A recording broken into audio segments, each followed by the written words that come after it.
Also, there's another challenge. This one plus China plus one model is, I think, China today what it is because of the volumes that they have been able to produce for several years.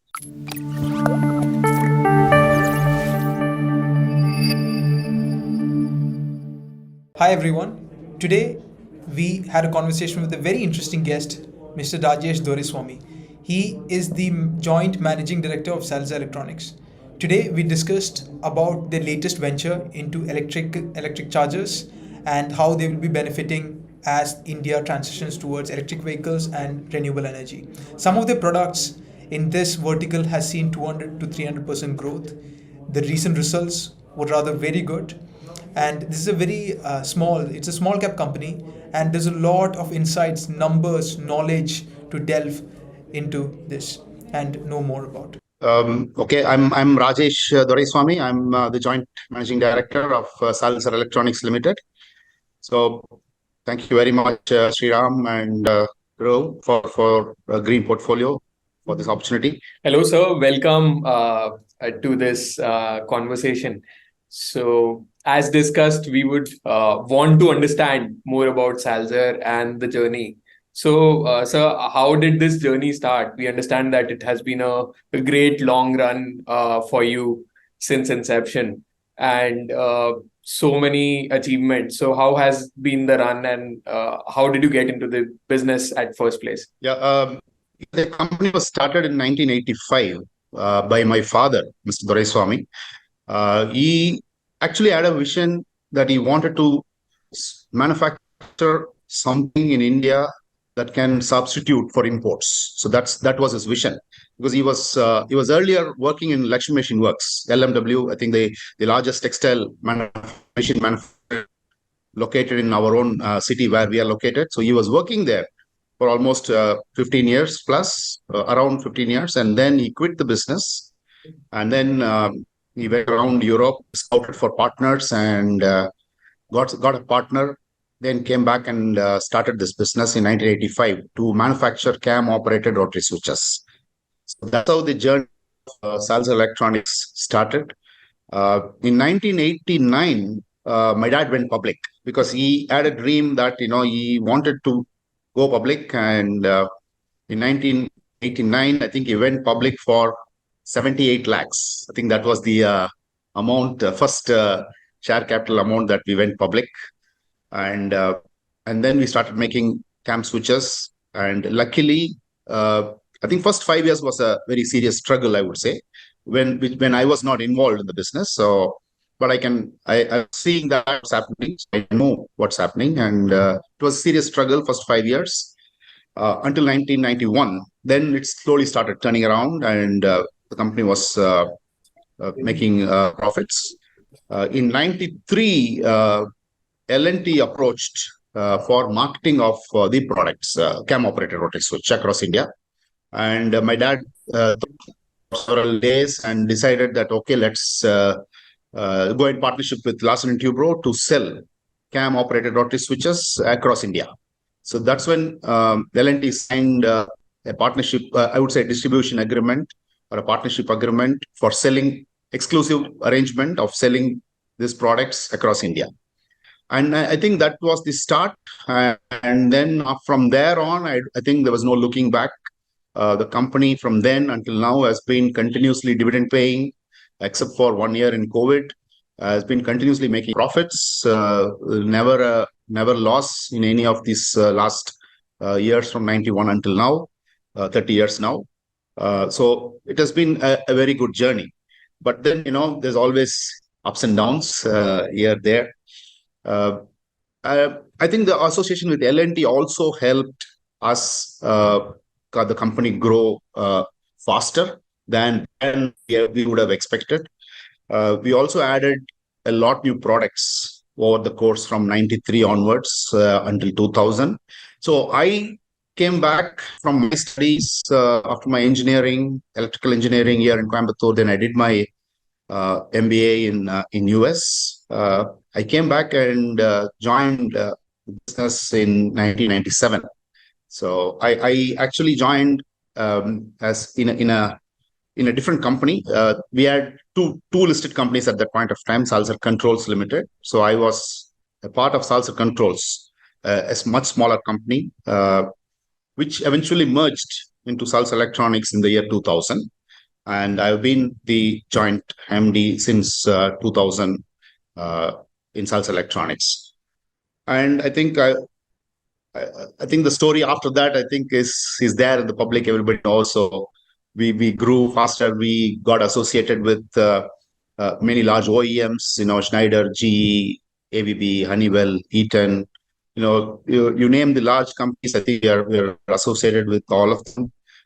We have a very long relationship. I think not just transactional with which each of the OEM, but we have ensured that it's beyond just a mere buy and sell.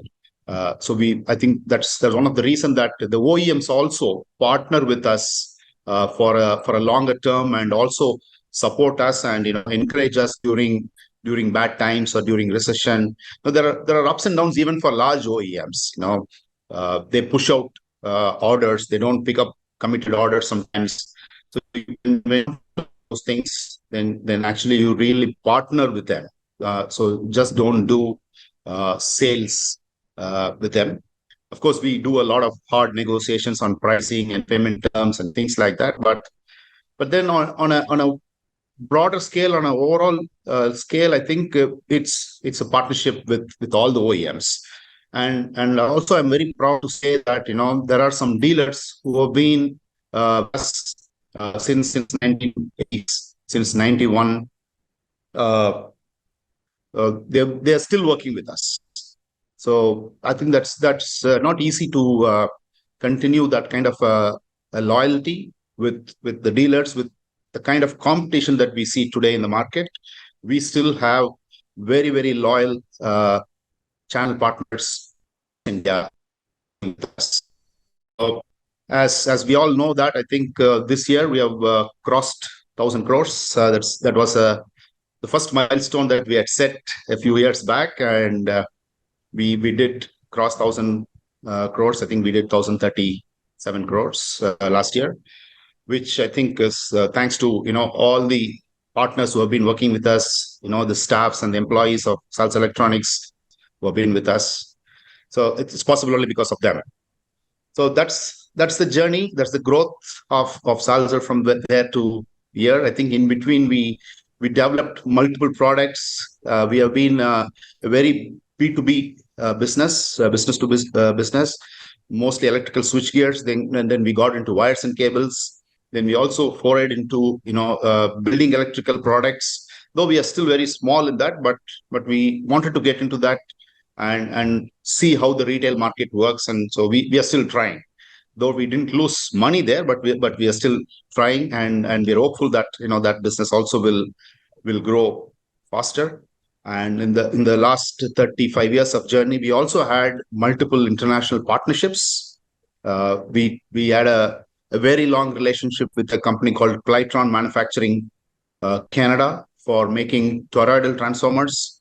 I think since 1995 until 2015, we were working with them. And from 2015 until now, we are working with a company called Trafomodern for three-phase transformers. So we also have a very long association with partners outside of India. Our channel partners in UK, we have a very, very long association. We sell our products through them. And in US and in Malaysia, we have a very, very loyal channel partners who are only working with Salzer for the last, several decades now. So I think those are the support and partnerships and relationship that help grow the company and also help us to remain stable and sustainable. Yes. So we've seen the growth for several years now. It's not that we notice a company after we invest. In fact, when we look at history itself, you keep breaking your own records, and that is something very appreciable. And you did give 1,000 crore guidance, and you did beat that comfortably. So I remember like us looking at the names that you talked about being associated with you. So these names are very credible, and you supplying to them was actually the trigger when we entered the stock. And we thought that, hey, if these are the people who are buying from you, uh, your quality would be impeccable. So that was the initial trigger when we started investing in the company, and that actually turned out to be so. And and really the achievements in terms of recent numbers are really commendable. So congratulations for that. And so, sir, Thank you. what actually triggered getting into the EV segment? So, EV charging, what is the stage there, and what triggered getting over that segment? Okay, EV, if you talk about EV, then I think maybe I have to give a little bit of background on the EV sector, so that we can align that now. No, we have always been looking at wanting to get to new businesses, new technologies, new areas. I think that's always been the culture. I think my dad always had a mindset. Those days in 80s, the foreign currency was a big thing. And then a lot of imports were happening into India. The technology was not available in India. So he, being an electrical engineer, he always wanted to make something in India and then sell outside. So, and also, cut the imports. I think that has always been the mindset, and the culture of the company also became like that. So we always look for something new, which we can make here for India as well as for outside. So in Salzer, we don't make two different products for India and for abroad. So we make one product, we sell here, and the same products gets exported. So that has always been the culture. So when we were looking at the growth path in that mindset, I think then EV was something that was, the world was, looking at. The world was adapting. The world is shifting to sustainable transportation. So EV at this moment, I think, is in the limelight, and we expect that it will continue for at least further a decade or so. And for sure, I think EV and sustainability are very closely linked, and there are numerous environmental benefits in EVs. We all know that it reduces greenhouse gas emissions, which improves air quality significantly. And further, if we can combine the renewable energy source to EV, I think then it gives dramatic results in terms of environment, also in terms of stabilizing the power grid. So I think that's how I think the EV started gaining momentum across the world. And India also, I think the adoption of EV has been steadily increasing, mainly because of government initiatives, also a lot of environmental concerns that we have seen. And also technologically, I think there were a lot of advancements. People were developing a lot of new things. So that's how the EV came up. And then we internally had a lot of brainstorming and thinking how we can be a part of this EV story for the next 2 decades. And we thought, okay, then we have a lot of products that can sell into EV, like wire harness, some switches can sell into EV. What else we can do? We thought of batteries, battery management system, and then so many other things. But then it was a little different than what we actually wanted. And then we thought, okay, this fast charging is one important aspect of entire EV ecosystem. I think only fast charging will enable both efficient charging and also long distance travel. I think then we decided, okay, why not get into charging space in the EV? And then we started scouting for partners. Then we came across this company called Costard in Austria. And then we formed a joint venture just immediately, I would say, during COVID times. And then we got into the fast charging model. I think only if fast charging is adopted in India, I think the long distance travel will be possible. That's what has happened across the world. I think the EV cars came, then the fast chargers came, because batteries anyway will have a range. It can't go unlimited miles. So whatever kind of a battery capacity you put, there is a range for the battery, and then there's always that fear of missing out. Whether you will reach or you don't, kind of a fear is always there when you have an electric vehicle. So unless the fast charging infrastructure comes like petrol pumps today, this won't develop. So this is definitely going to be the future for next at least 2 decades, in my opinion, a minimum of decades before we really catch up on this. So that's how we got into this. And then, there was a lot of technological teething troubles we faced, adoption of technology from our collaborator, finding components for manufacturing this, because this is completely new domain. There was no domain expertise available in India. So we had to gather the team, set the team up, and then start doing this. So it got delayed a little bit. I would say almost a year now. But I think we are still not, I would say I'm not unhappy, because the product is there, ready. Now it's under testing is under progress. Hopefully, I think it will take 6 to 8 weeks for the testing to be completed in AREI in Pune. Once the testing is complete and we have the certificate, then I think we are ready to go. Hopefully, I think we will also have some kind of a buyback arrangement with our collaborator. To start with, I think that will be a good business for the company, for this company. And we also see a lot of potential for this product. I will not be able to tell what revenues that you will be able to generate or what is the revenue model, because this is still evolving. Either you can be a service provider yourself, or you have to sell your chargers to service providers across India. I think there are a lot of, I would say not say a lot, but a few companies doing charging services. So we can sell it to them. And there are also a lot of fleet operators. I think it's slowly coming. Both truck fleet as well as bus fleet operators. Taxi fleet also might start coming in. So those will be the customers starting. But luckily for us, I think we have a collaborator, and then there's a buyback to stabilize the business. There are a few challenges in the business when we see the business models. I think the best business model is start your own, get into that. I think creating our own charging infrastructure, create our own app. We want to ensure that people can see where the charging stations are, and then just go plug in and charge and then just drive. I think that's the model that eventually we want to get into. But the challenge is it has a very high capital cost, because the chargers are very expensive. Yes. I think each 60 kilowatt charger will cost you somewhere around 6-7 lakhs or even more. So that's a challenge. And also installation, running the stations, manning the stations on your own. So that's a completely different kind of a business model. And the other challenge also is the grid availability. I think the grid integration, the load availability is also a big challenge, because the fast chargers require significantly higher power. There are chargers that can be 150 kilowatt chargers. So it requires a stable grid. So I think that's something that all governments and state utilities should really gear up to get this done. Otherwise, we are going to, I think if tomorrow if somebody installs 1,000 chargers, I think the whole grid is going to be unstable. So I think that's because the cars can come in at any time and charge.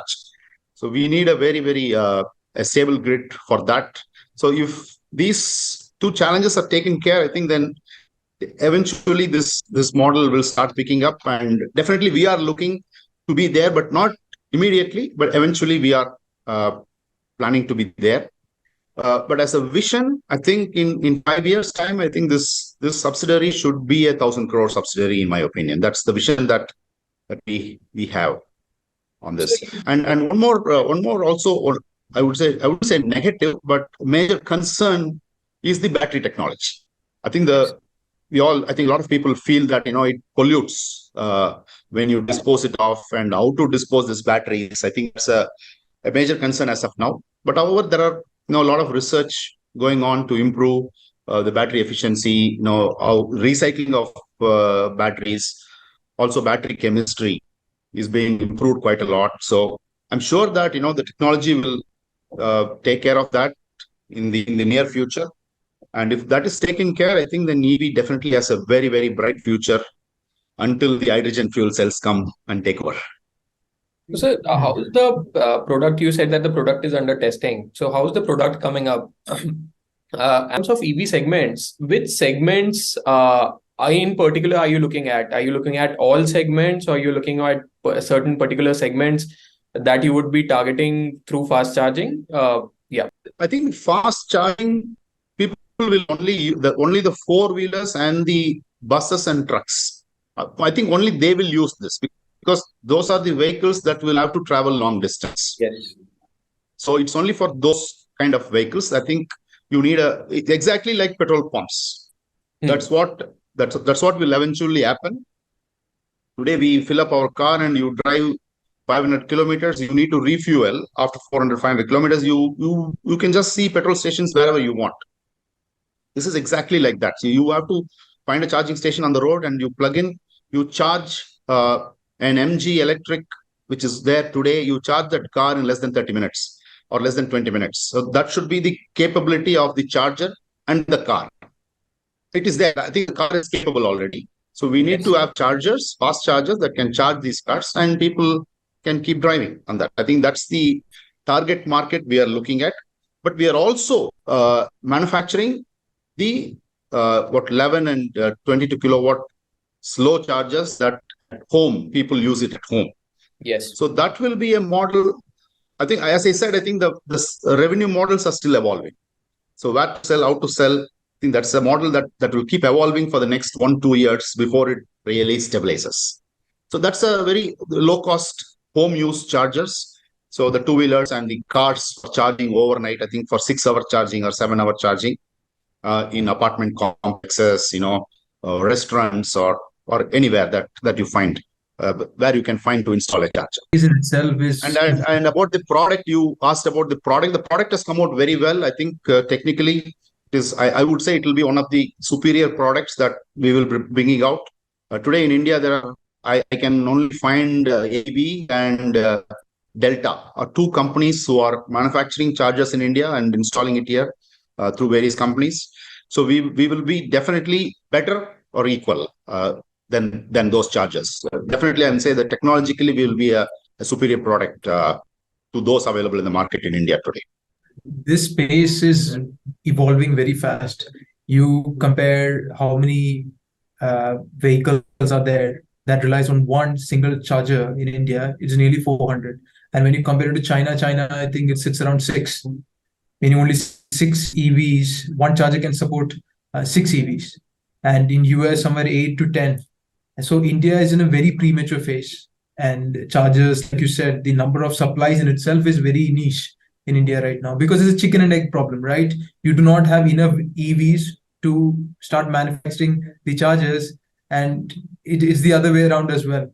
So, and now there's a lot of debate on which battery is it that's going to succeed. India has a couple of big companies, Exide, Amaraja Batteries, they've set up lithium ion plants. But then there's still a debate about whether it's going to be aluminum batteries, whether it's going to be cobalt batteries, whether it's still going to be lithium. So I think, do you, just for viewers' purpose, this charger, DC charger that you're going to be manufacturing, will it be can it support the other types of batteries that might come up in the markets tomorrow? Actually, that's why I said, no, the chargers are definitely much superior. I think what happens when you plug in a fast charger, I think it first starts communicating with the car's communication system and the car's battery management system. So the charger communicates with the car's battery management system and understands the battery's charging profile, what kind of a battery they've installed, what kind of a cooling system is there in the car. So the charger first understands all this and then pushes the power into the battery. Sometimes certain cars, even in India, there are certain cars which are not capable of taking high power. So they will only charge at certain speed. Even though you will have a very powerful charger, the car is not capable of taking that charge. Whereas there are certain cars, MG, for example, is capable of taking that. I think there are only MG and Tata and Hyundai as of now. I think you have some BMWs and Mercs, and I also see some 1 or 2 cars, other makes here. I think the high-end cars are capable of taking up very heavy load because they have a proper cooling system and the batteries and the charger also monitors the battery's temperature. So because when you are charging it fast, exactly like your mobile phone, when you have a fast charger in a mobile phone heats up. So this is exactly the same thing. Now it's same lithium-ion battery. This is a small one. Car has multiple large lithium-ion batteries, but the chemistry is the same. So it will heat up. So the car has to have a cooling system to cool it. If it doesn't work, the charger actually stops charging or slows down the charging, depending on the temperature of the battery. This is how it works. So it doesn't matter what batteries you use. If the car has a battery management system, this charger can charge the car or a bus or a truck. And you're rightly said, I think the batteries technology is still evolving. Maybe I am wrong, but as far as I know, most of the research on the batteries is not happening in India. I think that is something that we are still lacking. Yes. We don't have this lithium-ion technology here. I think the large companies are still trying to make it. I think Tata's have recently announced that they will invest something. So something like that has to come up. Otherwise, I think the batteries that will be done today is only an assembly, because we import all the lithium anode, cathode. I'm not very good in battery technology, but it is going to be an assembly, but not a real manufacturing of batteries like what China is doing today. We're talking about the still India is underdeveloped in terms of the battery technology. Yes, I think that's where the government intervention or incentives is required, because otherwise we will get developed on the vehicles, charging, everything else, but then we will be dependent on batteries for outside of India. So maybe that's something that is still a long-term concern for the sector here in India. No, absolutely. Because when you said we actually do not produce or manufacture lithium ions, we actually import it mainly from China, right? But it is only now that companies are thinking about going into the factory setup, and they've invested. We are seeing some commencement possibly from next year, 2025, 2024. We will be seeing commencement. But again, to completely ramp up, let's say 1 gigawatt you want to ramp up, it takes several years to actually do that and get the battery out. And plus, I think there are new regulations that have come from the industry bodies regarding batteries. I think it's AIS 156, if I'm not wrong, which because of the short circuits and the fires that have been happening with some two-wheelers, these new regulations have come. But so it's an evolving process, right? And that's most Absolutely. exciting about this this space you are in. So definitely, sir.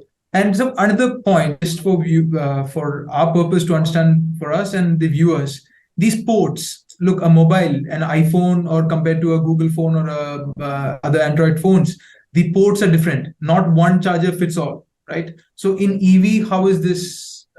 Is the port going to be the same? Are you accustomed for different OEMs? How is it going to be?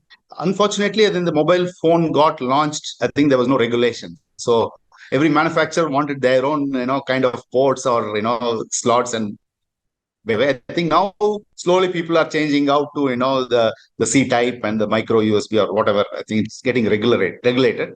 As far as the cars are concerned, charging is concerned, I think it's now already regulated. In India, I think we follow a certain standard.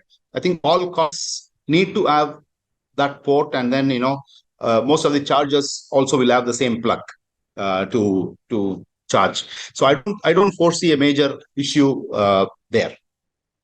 I think it's already regulated across the world. There are different standards, different regulations. It's all set already. And so I want to use this electric vehicle to segue into renewable energies as well. So we are seeing a lot of commitment by the government of India to increase solar capacity, wind capacity. How does Salzer stand to benefit during this transition? Because you're into industry switch gears, wires, cables, and I'm sure a lot of demand will come to you when this transition happens. So can you explain the process and how will the company benefit during this transition?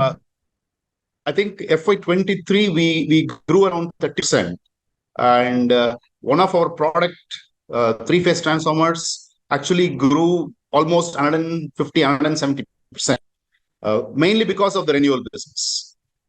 So I think the renewables is one of the driving factors for our growth as of today. Because we supply transformers, wire harness, and some switch gears to solar inverters, solar installations, windmills. So this business is currently very hot, I would say. There are large companies in US who do rooftop solar installations. So we have some understanding with them for supplying certain custom built products. We supply to companies like Siemens Gamesa or Enercon for that matter in Enercon in Germany. So we ship transformers out from here to Enercon Germany. There are other renewable companies who build solar inverters, megawatt size solar inverters. Each uh, each 4 megawatt or 3 megawatt will have 3-4 transformers. So we have businesses tied up until 2024 December for transformers, because that's the kind of orders these guys have taken worldwide. So renewables is something that, not just India, but across the world, all the governments are looking at. I think this will continue for at least, I would say, next 1-2 decades, because I don't know, after that, it might continue, but any country cannot have a renewable source beyond certain percentage of the total power, or total power generation. You can't have an 80% renewable generation and 20% non-renewable in a grid. I think then the grid will become totally unstable. So I'm not sure what is the right percentage, but then there is always a limit for the renewables to go. So I think India has a long way to go, but the certain countries might have already reached.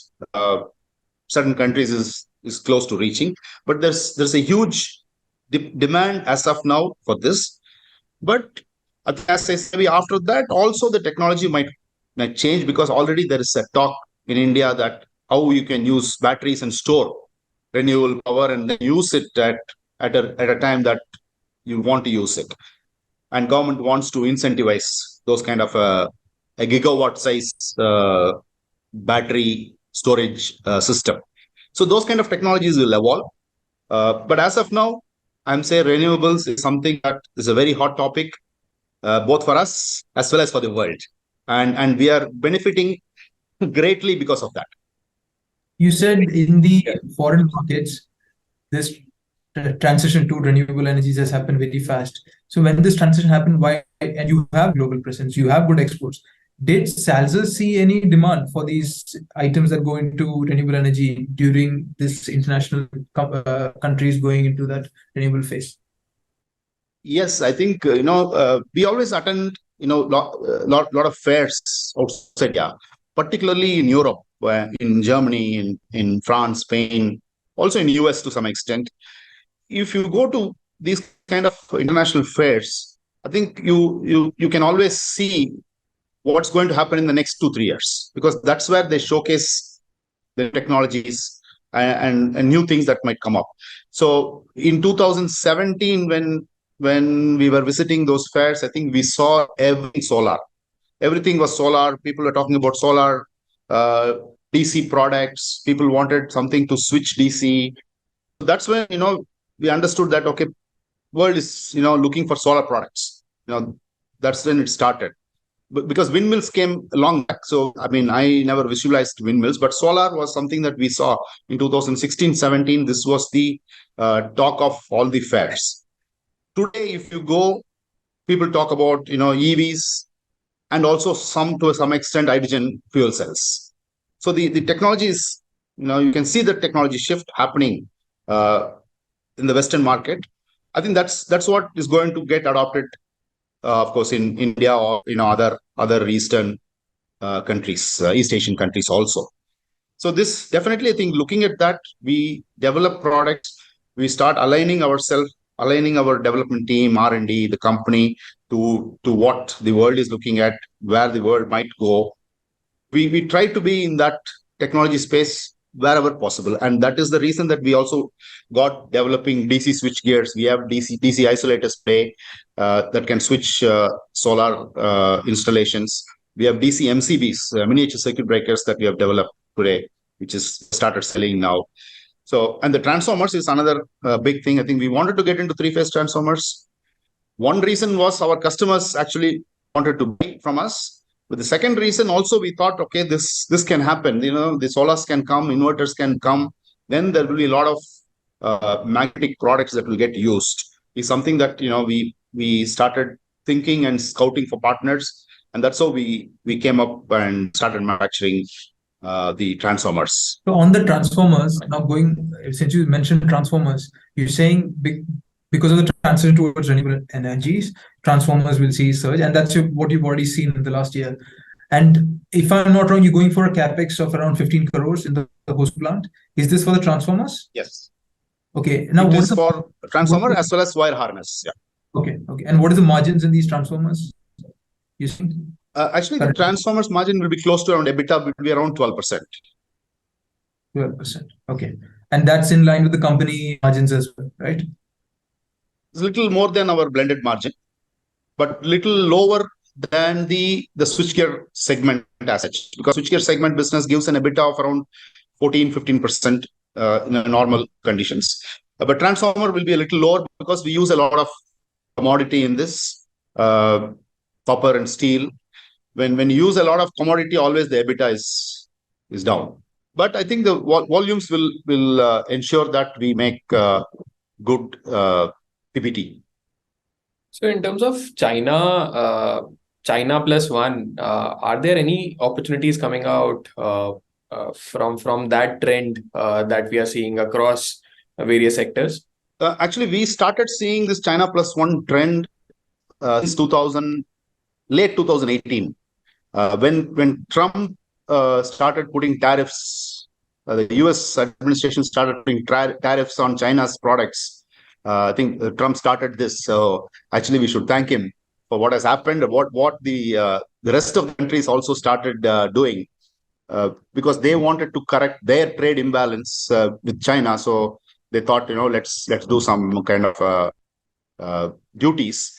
So that's when the companies really started looking at alternatives. So we started getting inquiries in 2018-19. We started working with certain companies in 2000, early 2019 and the whole of 2019. And I think the COVID came and it only accelerated that process for all the rest of the companies and for the rest of the world. Because then they thought, there were some of our customers were 100% dependent on China for certain products.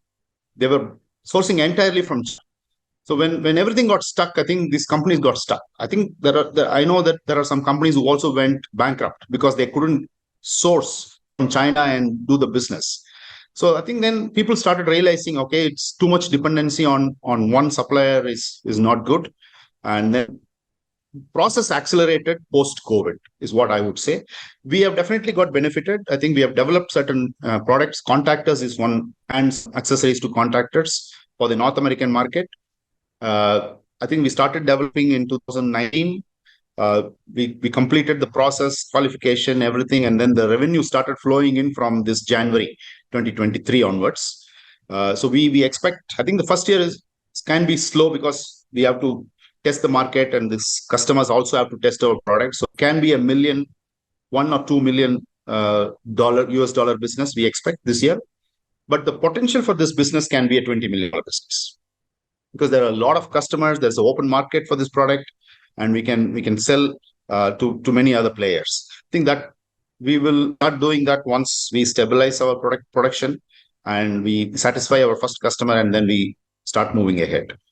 Also, there's another challenge in this China plus one model is, I think China today. What it is because of the volumes that they have been able to produce for several years. They have built the kind of scale, infrastructure, everything that is required to satisfy the volumes that the American market wants or the European market wants, because the volumes are huge in the Western market. We still are not there. I mean, including Salzer, I can admit that if tomorrow somebody comes and says that, I want this product, I want 10,000 numbers to be produced every day. No, we are still at 700, 800 numbers or 1,000 numbers a day. That's the volume difference between India and China as of today. We are growing. I'm not saying that we're not growing. We do have the capability.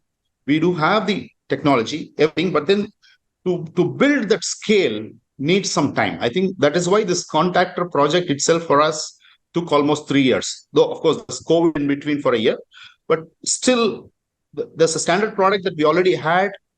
We only had to qualify and build a scale. Now, to build the scale that they required took us some time. So that's still a challenge, not just for us. I think for all the companies in all the sectors, take foundry, castings, or anything for that matter, walls. we don't have a scale that can match Chinese scale. So we need to develop. I think if companies can start thinking about that, but then it's also a problem. You have to invest capital today and wait for the customer, or the customer comes and then you invest. So it's always a problem. But without much risk, if companies can start building scale, we definitely have the opportunity to crack the Western countries' business. We can definitely get business out of China to India, because companies want to develop alternate. So they are looking at Vietnam is a good alternate, Indonesia is a good alternative, Malaysia is there, Thailand is a very good alternative. So there are other Far East Asian countries who are good alternatives for China. So India is definitely much better place than all these countries. But then we need to develop not just internally, I think even externally. I think our customs, our road infrastructure, our trucks, our shipping, container availability. There's a whole lot of things that get tied up in those kind of volumes if you have to satisfy. So we are still struggling in those areas, but I'm sure, I think in the next couple of years, I think we will overcome those things. Absolutely. So there was a recent study done by Financial Times. Before speaking about that, there are centuries where nothing happens, and there are months where centuries happen. Okay. And the transition that we're seeing right now is something of that sort. Like India as a manufacturing destination has not been a story since 2020. In fact, it's been a story since 2010. But the transition, the actual change on ground is happening from 2020. And the COVID has only accelerated that. Anti-China is only accelerating that. So this Financial Times study said that in 2030, all the low-cost goods that is imported into the US, 60% was from China in 2013. Fast forward to 2022, 2023, it's come down to 52%, 51%. It's not about the 7% change. It's about the magnitude of change that has flown into other countries like Vietnam, Thailand, India. Absolutely. Yes, and you're absolutely right. Vietnam is taking a lot of market share of this shift. Thailand is taking a larger market share, but of course, India is also benefiting. And if we have world-class players, look, we are sector agnostic. We're investing in textiles, we're investing in chemicals, pharma, and we're seeing companies that is not able to sustain the demand that is coming to them. And Absolutely. Because they're world-class, because US companies are saying, even semiconductor companies are saying that we're manufacturing in the US, not because we don't want to manufacture in China or Taiwan or Vietnam. It's because US customers are demanding that we manufacture in the US. Yes. So the transition is definitely happening. Yes, sir. I think that's something that a lot of Indian companies need to do that. And when we first started servicing OEMs across the world, we used to export since 90, but then it was all the channel partners, distributors. They will buy stock and sell. But when we started servicing the OEM since 2004-5, I think the demand was that, because it's a 6-week shipment time, another 4 weeks of manufacturing, so 10 weeks.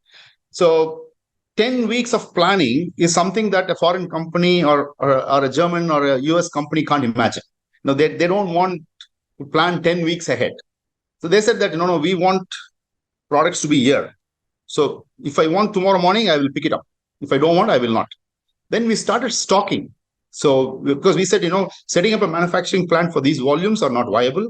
So we opened third-party warehouses there are warehouses, third-party operators who pick products, stock there, and then give it to the OEMs. So we today operate more than 7-8 third-party warehouses across the world to service our customers. I think that's something that a lot of Indian companies need to look at and do it. That really helps. Mm-hmm. So because you mentioned exports as well, I think you had a 55-60% surge in exports during this last 1 year, right? But at the same time, if we 40%. look at 40% rise in exports. But if you look at the overall Indian exports, it has rather reduced by 12 to 13%. So how is the slowdown in the US? Like if you look at the US, if you look at the EU, the manufacturing sector, it is facing slowdown.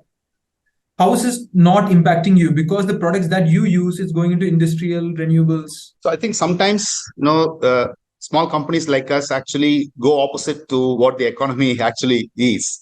When you have a recession, who gets it first? I think the big players get it first. So we are the last to get hit, unless it's a major recession or totally gone or something like that.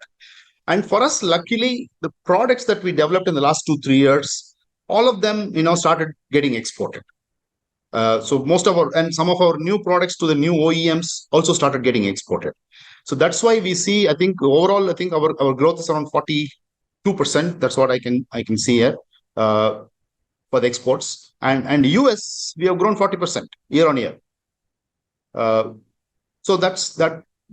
As far as our customers are concerned, they're not seeing any recession in US. They are going strong. They're continuing to grow into this year also. So we are not seeing a major impact because of that as of now. And I'd say the India's exports have gone down. That may be a different reason, because the textiles are not doing well. I think that's one of the largest export from out of India. I don't know about the jewelry and diamonds. That's another large sector. So we have to look at the overall picture. I think can be different, but we are growing. I think we will continue to grow. May not be at 40% this year in exports, but definitely we will continue to grow beyond 20-25%, because we are adding new products now. So that will add more to sales. So I'm very positive on export front as of now. And so one more thing I think is emerging is that China, after its reopening, is trying to shove down some of its products at very low margins. So is that a trend that you are also seeing of late, coming in from China, factories like shoving down their products to the West at lower margins? I think China. I think as a country, I think China has evolved very well in the last 25 years or so. I think they've changed from a low cost, low quality country into, I would say today, I would say very high quality, I would not call, but then an acceptable quality product. And also the costs have gone up. When we started exporting in the year 2000, I think there were a lot of noise around the Far East Asian markets and also the European market, saying that China's products are 25% cheaper than what we are selling. You can't compete 25%. We don't have the kind of a margins to compete 25% price difference at the marketplace. So if that would be the case, then China would have wiped out the entire world. They would have been the only country today selling all the products across. But then there are certain companies, we managed to, cut cost, compete with them, found the differences in the product quality, why it was 25% cheaper, what's the difference in product quality. So I think some of our marketing people were traveling across the world almost throughout the year to explain customers, there is a difference in product. It looks same, but then it imitates. But then there are a lot of difference in the quality. I think the world also slowly understood over a period of time, it's not the same product. Then customers can gauge it. But then we had to be very proactive. We had to reduce some prices, reduce the difference and things like that. But now I think the Chinese costs also have gone up tremendously as the country grew, as they had growth. The costs in China have gone, and I think it grew much faster than expected. Today, I think India will be the lowest cost producer as of now, I would say. I think in any product segment, I think India can easily compete with China, maybe except some electronics. Like, we can't produce laptops like what China can produce. You can see mobile phone factories coming here in India today. So they won't come unless we are competitive for manufacturing. So their costs have gone up. We have managed to keep our costs stable, and we have this technology. And so I think today we are in the same footing, I would say, except for the capacity levels, the volumes. So on the cost front, I think we are there. But as you said, I think China is not shutting down products. Maybe the US itself is not buying from China because the low cost, the deemed so-called deemed low cost products cost also have gone up. So the Western countries are looking at this price. Why should I buy a Chinese product? I can buy from somewhere else. Today, I think Turkey is a very, very competitive country. Turkey, Yes. they can compete, they can bring their products into India and then they can sell here. So they're a very competitive country. So a EU country will prefer to buy from Turkey than from China if the prices are same. Yeah. So that's what is happening. So in terms of capacity, like where are you planning to add capacities and how are you placed right now? Overall, I think as you know, we have different plants and different product segments. So we are between 60 and 85% utilizations of capacity in different product segments and plants. So except for wire and cable, all other products, the capacities are quite dynamic for us. We can keep increasing capacities as and when the demand comes. Like we increased our contactor capacity as the demand came for us. So we didn't do a large capex for that. So like that, except for wire and cable, which requires heavy machinery, large capex, where the capex needs to be done upfront and then wait for the orders. This can be very dynamic. You can increase 5%, 10% capacity. You can do some debottlenecking. You can increase another 5% capacity. You can add a multi-cavity tool or a die, and then you can increase capacity. So it is easy for us on the switchgear side. We are ready. I think we are ready for capturing any opportunity that can come in our way. So in terms of KC Industries, recorded the highest ever revenues in this financial year. So what is the outlook there like, and what is the order book looking like over there? As you know, I think KC was our number 2 competitor for CAM operated rotary switches. Actually speaking, they were the first CAM switch manufacturers in India since pre-independence time. Originally, it was a Birla Bajaj Group company. Bajaj Electricals was the owner of KC. They sold it to CMS Computers, and then we bought it from the CMS management. In 2019, just before COVID, I think we took over this company. I think the previous management was not focused for whatever reasons, because they were too large and the business was too small.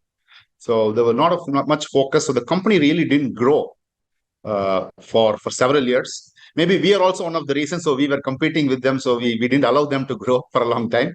So eventually they had to sell, and then we took over. But then after that, I think immediately after takeover, the COVID came. We really couldn't do much immediately post takeover. But in the last 1.5 years, I think we have done a lot of changes in the company. A lot of efficiency has been built in. A lot of synergies have come between both the companies, and that's why we see a growth in top line, as well as a lot of stability on the profits, which is quite good. And I expect that it will only continue to grow from here. We are also seeing good potential, because the same potential that we see for Salzer is there for KC, because we are almost in the same similar field. Though the product portfolio is very small for KC, but the opportunities are same. So we see good growth coming in for KC also for the next couple of years. So as an investor, one question that comes up is the shareholding. So like, are you planning to take it up? Obviously, it's a beautiful story that is evolving. So are you planning to take up your shareholding further going forward from the levels that they are in the coming time? That's you're asking about the promoter shareholding. Promoter shareholding overall. Salzer promoter share. Yes. Yes, I think the internal target for, I mean, I have to talk on behalf of promoter now, because so I think internally we want this to get to at least 40 to 45% levels. So that's the long-term vision and target that we have for sure. We already are in a process of taking this from 32.5, 33 to 38. Hopefully in the next 12 months, I think we will reach there, because we already have a preferential issue that's going on. So we will reach 38. Maybe in the next 5, 7, I mean, I can't set a timeline, because we also have to look for funds and then start investing on this. So definitely, I think the focus is to reach between 40 and 45%. Like, in terms of your story, it has like, it's been like almost 23 years, I think, since you took charge. So what keeps you going like on like developing new products, trying to enter into newer geographies, newer products, and expanding, even despite achieving so much all these years. And I always tell people, you do what you love. Then Yeah. there's no difference between work and life. Yes. Yes. So I mean, I love what I'm doing, and I don't really feel that uh, I'm doing too much work, or spending too much time on work. I mean, I always mix it up. I don't see this anything different than your life. So I'm happy what I'm doing. This is my passion. And as you said, it's 20. No, actually 20. Yeah, 24, 25 years now. Going good. And I'm what I'm trying to do is I'm trying to get this energy and passion built into the next level. I think if everybody starts firing at the same level, I think then we will have a different outcome for the company. I think I'm not saying it's not happening now, but we can grow much faster. We have been doubling every 4.5 years. Why can't we double it every 3 years? Is something that people can question. I'm questioning myself.